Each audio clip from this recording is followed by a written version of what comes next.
இன்றைய வசனம் தியானத்தின் தலைப்பு உண்மையுள்ள மனுஷன் பரிபூரண ஆசீர்வாதங்களை பெறுவான். நீதிமொழிகள் 28:20. உண்மையுள்ள மனுஷன் பரிபூரண ஆசீர்வாதங்களை பெறுவான். உண்மையான மனுஷனை கண்டுபிடிப்பவன் யார் என்று நீதிமொழிகள் 20:6 நாம் பார்க்கிறோம். கண்டுபிடிப்பவன் யார் என்று கேள்வி கேட்கும் போது ஒரு பொருள் காணவில்லை என்றால் நாம் கண்டுபிடித்து கொடுப்பது யார் என்று கேட்போம். ஆண்டவரும் உண்மையுள்ளவர்களை தேடுகிறார். யார் உண்மையுள்ளவன்? யோவான் 7:18. தேவனுடைய மகிமையை தேடுகிறவனோ உண்மையுள்ளவனாயிருக்கிறான். நாம் எந்த காரியம் செய்தாலும் என் மூலம் தேவன் மகிமைப்படுவாரா என்று தேவனுடைய நாமம் மகிமைப்படுவதற்கேற்ற கிரியைகளை செய்ய வேண்டும். எப்படி தேவனை மகிமைப்படுத்த முடியும்? சங்கீதம் 50:23 ஸ்தோத்திர பலியிடுகிறவன் என்னை மகிமைப்படுத்துகிறான் என்று பார்க்கிறோம். ஆண்டவர் நமக்கு தந்த ஒவ்வொரு உபகாரங்களுக்காகவும் ஸ்தோத்திரம் செலுத்தும் போது நாம் தேவனுடைய மகிமையை தேடுகிறோம். தேவனுடைய மகிமையை தேடுகிறவர்களே உண்மையுள்ளவர்கள். உண்மையாய் நடக்கிறவர்கள் தேவனுக்கு பிரியம். உண்மையுள்ள மனுஷன் பரிபூர்ண ஆசீர்வாதங்களை பெறுவான். நமக்கு ஆண்டவர் தந்த தாளந்துகளை நாம் உபயோகிக்கும் போது உண்மையும் உத்தமமும் உள்ள ஊழியக்காரனே என்று ஆண்டவர் நம்மை அழைப்பார். தாளந்துகளை பற்றி மத்தேயு 25 இயேசு ஒரு உவமையை கூறினார். பரலோக ராஜ்யம் புறதேசத்துக்கு பிரயாணமாய் போகிற ஒரு மனுஷன் தன் ஊழியக்காரரை அழைத்து அவனவனுடைய திறமைக்கு ஏற்றபடி தாளந்துகளை தந்து பிரயாணப்பட்டு போகிறதற்கு ஒப்பாயிருக்கிறது.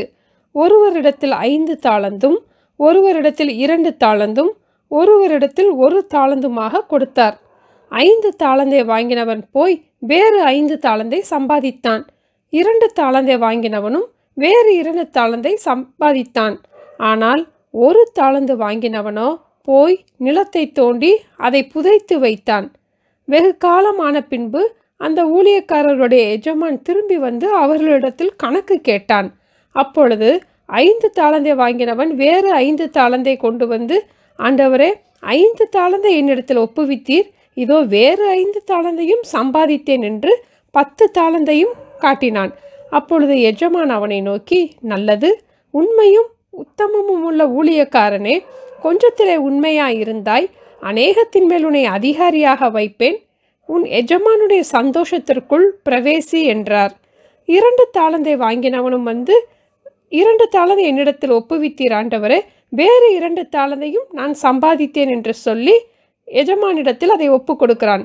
அப்பொழுது எஜமான் அவனை பார்த்து, அதே போல நல்லது, உத்தமமும் உண்மையுமுள்ள ஊழியக்காரனே, கொஞ்சத்திலே உண்மையாயிருந்தாய், அநேகத்தின் மேல் உன்னை அதிகாரியாக வைப்பேன், உன் எஜமானுடைய சந்தோஷத்திற்குள் பிரவேசி என்றார்.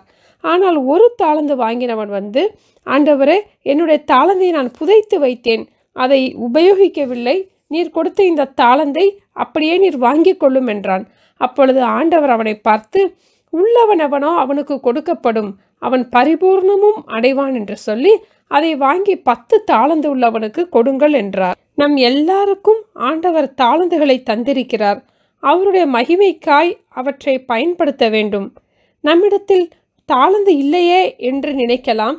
எல்லாருக்கும் ஆண்டவர் 1 தாளந்தையாவது கட்டாயம் தந்திருப்பார். ஜெபிக்கிறது 1 தாளந்து. அதை நாம் உபயோகிக்கும் போது வேறு அநேக தாளந்துகளையும் ஆண்டவர் தருவார். நம்மை பார்த்து உத்தமமும் உண்மையுமுள்ள ஊழியக்காரனே என்று அழைப்பார். வெளிப்படுத்தல் 17:4 பரலோகத்திலும் அவரோடு கூட இருக்கிறவர்கள் உண்மையுள்ளவர்களாய் இருக்கிறார்கள். ஜெபிப்போமா? அன்பின் ஆண்டவரே, நாங்கள் உங்களுக்கு ஸ்தோத்திர பலிகளை செலுத்தி உங்கள் நாமத்தை மகிமைப்படுத்த எங்களுக்கு கிருபை தாங்கப்பா. எங்களுக்கு தந்த தாளந்துகள் மூலம் நாங்கள் ஆண்டவரே உங்கள் நாமத்தை மகிமைப்படுத்த எங்களுக்கு கிருபை தாங்கப்பா. தேவனுடைய மகிமையை தேடுகிறவனோ உண்மை உள்ளவனாக இருக்கிறான்னு சொன்னீங்கப்பா.